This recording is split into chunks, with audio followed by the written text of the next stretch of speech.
بسم الله الرحمن الرحيم. الحمد لله رب العالمين، والصلاة والسلام على أشرف الأنبياء والمرسلين وعلى آله وصحبه أجمعين. أما بعد، فحديثي معكم اليوم بإذن الله تعالى عن أهمية اللغة العربية بعنوان بقاء الإسلام في بقاء اللغة العربية.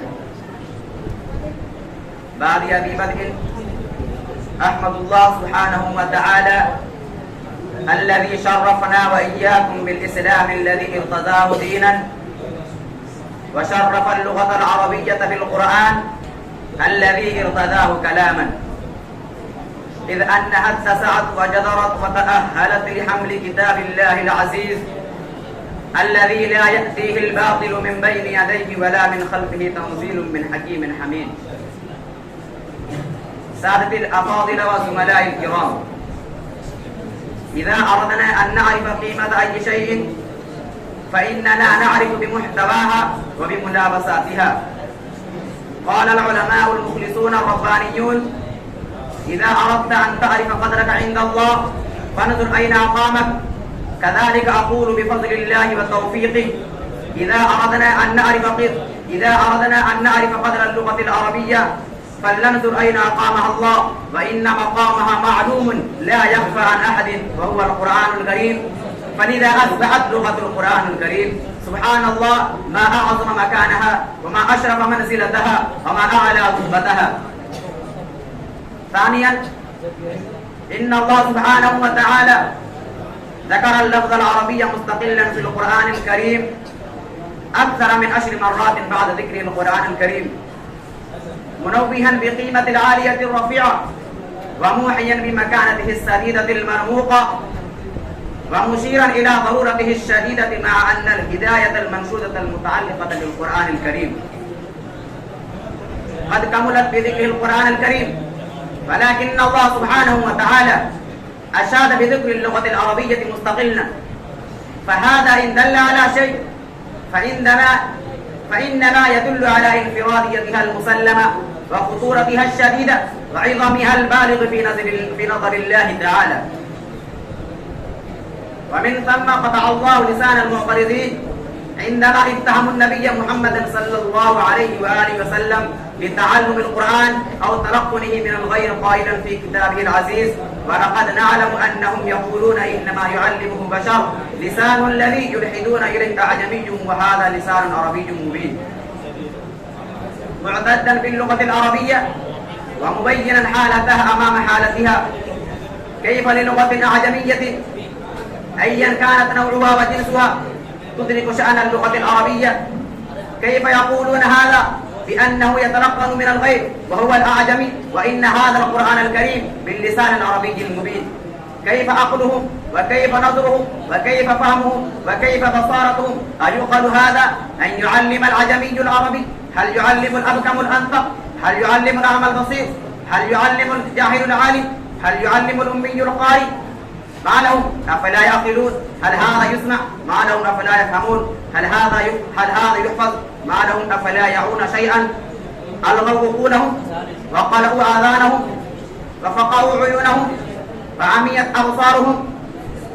ألا يرون أن من ينتسب إليه هو عجمي وليس بعربي، والشتان ما بينهما؟ أن يدرك العجمي شأوى العربي؟ كيف يقارن من له حياة بمن ليس له حياة؟ كيف يقارن من له قدسية بمن ليس له قدسية؟ كيف يقارن من يحمل روحا قائلا في كتابه وكذلك أوحينا إليك روحا من أمرنا بمن ليس له روح؟ فهذا اللسان العربي المبين ليس بمقدور أعجمي أن يأتي بمثله أو شبه. سبحان الله، انظروا إلى دقة كلام الله عز وجل وتأييده المثالي سبحانه وتعالى.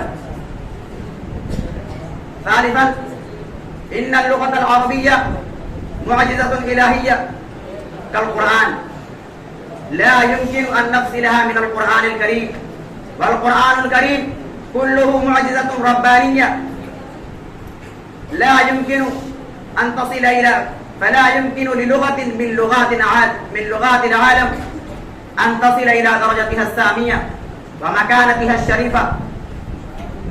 فهذه اللغة قد رزقها الله سبحانه وتعالى سندا إلهيا وشهادة ربانية، لأن الله جل جلاله اختارها من بين لغات الأرض ليكون بها كلامه الخالد الذي أعجز به من كان ومن سيأتي إلى قيام الساعة. ولا يكون هذا الإعجاز إلا لكون هذه اللغة تحمل ثقل الكلام الإلهي وقوة الخطاب الرباني، فحامل الشهادة ليس لغير حامليها، فصاحب الشهادة المرموقة مقامه معلوم ومعروف أمام غير حامليها.